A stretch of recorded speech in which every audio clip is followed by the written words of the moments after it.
Este programa es presentado por Ideal Rentacar, con oficinas en Miami, Caracas y Bogotá.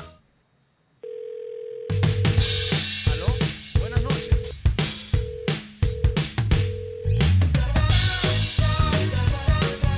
Aló, buenas noches.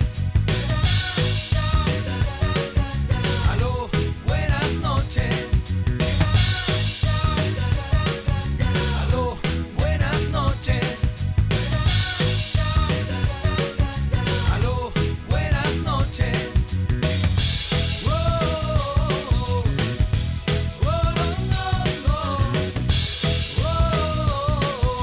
Aló, buenas noches. Hola, ¿qué te parece? Eso. Amigos, continuamos. Continuamos, así es. Vamos a hablar de, le comentaba yo a Carla, y lo vieron ustedes, mis queridos amigos, recientemente en las encuestas que hemos visto de los principales problemas del país, de las preferencias, etcétera, etcétera. Y hemos visto que una cosa que a todos nos preocupa, que es el tema de la inseguridad en Venezuela, y que ha quitado la vida de miles y miles de venezolanos, se ha convertido por el tema del desabastecimiento, por el hambre que se está viviendo en Venezuela, se ha convertido como en el tercer o cuarto problema en las encuestas. Pero una cosa son las encuestas y otra cosa es la vida real. Y en la vida real es que los venezolanos prácticamente están viviendo un toque de queda, los que viven dentro del país. Y por eso hemos querido tener con nosotros a Luis Cedeño, él es director del movimiento Paz Activa, y vamos a hablar de algunos números que se manejan y de las realidades que existen en el país. Luis, encantado de saludarle. ¿Cómo está usted? Le saludamos Carla Angola y Carlos Acosta. Buenas noches, gracias por la invitación, Carlos y Carla, al programa. Gracias a usted por aceptarla. Hola Luis. Bueno, esto que refieren las encuestas, a uno a veces le llama la atención que se diga que el resultado de esa pregunta, o sí, de esa interrogante que se le hizo a la población que se escogió como muestra para hacer ese estudio, diga todavía o utilice la palabra creo o que creen que la inseguridad ha crecido. Es insólito que todavía, cuando hay tanta incidencia, cuando ya no es que es un cuento lejano, sino que siempre se tiene a alguien cercano de la familia y hasta varios miembros de la familia que han sido azotados por el AMPA, todavía el venezolano utilice este verbo para referirse a una realidad tan evidente. Bueno, el tema es que la seguridad ciudadana tiene dos dimensiones, una dimensión objetiva, que son los números, que es cuando hablamos de miles y miles de personas asesinadas al año en Venezuela, y después hay una dimensión subjetiva, que es la percepción. Esa percepción muchas veces está, digamos, aumentada con respecto a la dimensión objetiva, pero ciertamente en Venezuela hay poca distorsión entre lo que es los números y lo que la gente percibe como la inseguridad. Realmente el venezolano, según la última encuesta que hemos realizado, en 7 regiones, en 3.500 hogares, obtuvimos una victimización de cerca del 50%. Eso básicamente lo que nos dice es que en cada hogar se observó por lo menos un miembro de la familia que fue victimizado en los últimos 12 meses. Uh-huh. Ahora, yo no sé si usted da por válida la apreciación que yo hacía en la introducción. El tema de que, como la gente no consigue qué comer, porque tiene que hacer 4 horas de cola, porque tiene que hacer un tour por diferentes supermercados el día que le toca y por su número de cédula, ha hecho que la percepción de la inseguridad disminuya. Y de alguna forma esto no deja como de lado las acciones que debería emprender el gobierno por solucionar el tema de la inseguridad, mi querido Luis. Fíjate, justamente en esta segunda encuesta que presentamos al país sobre el delito organizado y la percepción que tienen las personas respecto a ello, uno de los datos que más nos llamó la atención es que nos hablan de casi un 51% sobre el contrabando de alimentos, medicinas y productos de higiene, que básicamente responde a un contexto de país que tú bien nos acabas de describir. Y tenemos como segundo, digamos, delito asociado al crimen organizado, todo el tema de robo y venta de vehículos y autopartes. Otro tema que responde justamente a una grave, digamos, crisis de oferta en este tipo de rubros que hoy en día en Venezuela está muy escaso. Ahora, señor Luis, hay noticias el día de hoy vinculadas a varios eventos violentos contra sedes policiales, con granadas, también escuchamos de uno con piedras, en Valencia con piedras, en Puerto Ordaz fue con granadas y en Miranda fue, Y en Miranda fue con granadas. Esto no es la primera vez que ocurre.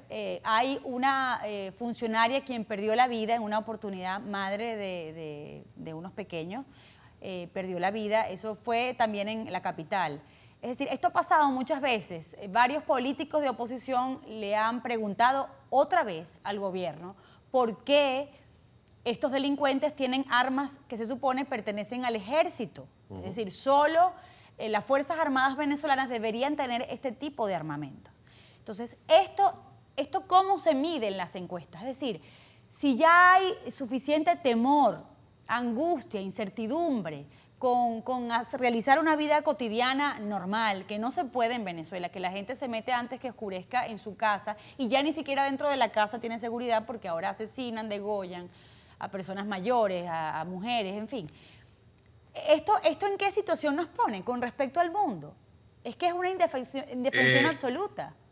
El tema justamente de las granadas que últimamente se han utilizado, que ciertamente deberían pertenecer al arsenal de las Fuerzas Armadas y deberían estar custodiadas justamente por ellos, preocupa profundamente porque estas armas han llegado a manos de las llamadas megabandas que pueden pagar, digamos, la corrupción necesaria para que esas armas lleguen a sus manos. Y por supuesto, uno de los problemas que tenemos en el país es que las Fuerzas Armadas son inescrutables en estos temas. En algún momento, durante la Comisión Presidencial para el Desarme, la Asamblea Nacional preguntó sobre cómo era el control del arsenal en las Fuerzas Armadas y por supuesto simplemente llegaron a una pared en cuanto a que no tuvieron ningún tipo de respuesta por parte de las Fuerzas Armadas. Justamente en nuestra encuesta preguntamos sobre si las personas pensaban a qué nivel había llegado la corrupción en las Fuerzas Armadas y nos hablan de casi el 60% piensa que está corrupta, principalmente por el tema de las drogas, pero esta corrupción es ciertamente un indicador de que también pasa por que estos arsenales que están en las Fuerzas Armadas puedan ser permeados por el crimen organizado y que lleguen a manos indebidas, en estos casos de las bandas que la utilicen para cualquier otro tipo de delitos que puedan estar perpetrando, secuestros, extorsiones o robos y hurtos generalizados. Luis, mire, ya yo perdí la cuenta de los diferentes planes ideados por el régimen de Venezuela, desde Chávez hasta ahora, hasta Maduro. Planes de seguridad. Que si un policía en cada unidad para meterlo dentro de los autobuses, ahora están las OLP. O sea, si uno hace un análisis de esto, o cómo analiza usted esto, o es que son ineficientes los planes, o es que son más bulla que la cabulla y no hacen lo que tienen que hacer, o es que el AMPA desbordó cualquier plan de seguridad, porque uno ha pasado por 25, 26 planes de seguridad y sigue en aumento la cifra roja de cada día, ya no de los fines de semana, de cada día. ¿Es que no hay intenciones o es que no lo saben hacer? Yo diría que está en esas dos vertientes, tanto que hay una incapacidad muy, digamos, insertada en la institución que no quiere avanzar y hay un problema de voluntad política también, Claro, que se traduce en que un problema, como tú bien lo has dicho, que se traduce en que en Venezuela no hay una economía, por ejemplo, nocturna, no hay sitios nocturnos, la gente no sale. Esto, por supuesto, genera un costo gigantesco a la economía, mientras que en otros países básicamente hay una economía nocturna que genera riqueza constantemente. En Venezuela estamos perdiendo muchísimo dinero por este tema y no se traduce con la inversión que hace el Estado en el tema de la seguridad pública. Solo el 1% del presupuesto se invierte en seguridad pública y eso simplemente nos dice a los ciudadanos es que el Estado no tiene muy poco interés en revertir la situación porque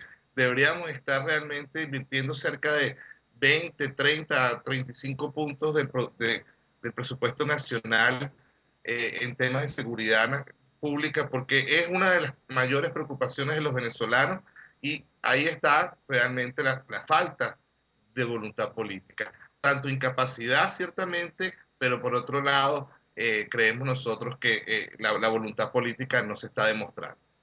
Bien, le agradecemos mucho que se haya tomado este tiempo para conversar con nosotros, para analizar estos números y un poco para ver en qué punto nos encontramos en materia de seguridad. Así que muchas gracias por su tiempo, mi querido amigo. Seguro, Carlos, Carla, por la invitación, y pueden seguirnos en nuestras redes sociales, Claro, Luis, díganos cuáles son. Pazactiva, www.pazactiva.org.be, y pueden seguir también el desarrollo que estamos haciendo en el Observatorio de Delito Organizado en Sí. observatoriodot.org.be.